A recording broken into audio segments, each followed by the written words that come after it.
Bien que le léopard des neiges ait une allure imposante, son caractère est en réalité d'une grande prudence.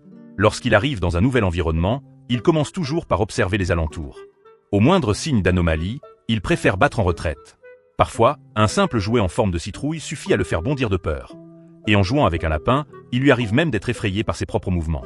Ce félin aime aussi surgir brusquement d'un coin pour faire peur à ses compagnons.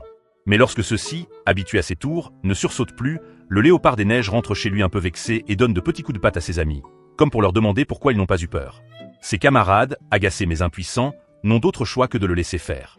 En réalité, cette petite nature craintive se comprend aisément. Malgré son apparence robuste et majestueuse, il doit beaucoup à son épaisse fourrure.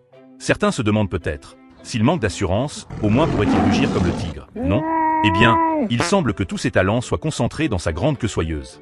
Toute douce, elle lui sert de jouet lorsqu'il s'ennuie, mais surtout, elle l'aide à garder son équilibre lorsqu'il évolue sur les falaises, lui permettant de se déplacer aisément à travers les terrains escarpés et complexes de la montagne. Quant à ces léopards des neiges qui se montrent si affectueux envers les humains, la plupart proviennent de sauvetages en milieu sauvage. Lorsqu'ils ont été découverts, ils étaient déjà à l'article de la mort. Grâce aux soins attentifs des équipes zoologiques, ils ont pu retrouver la vie.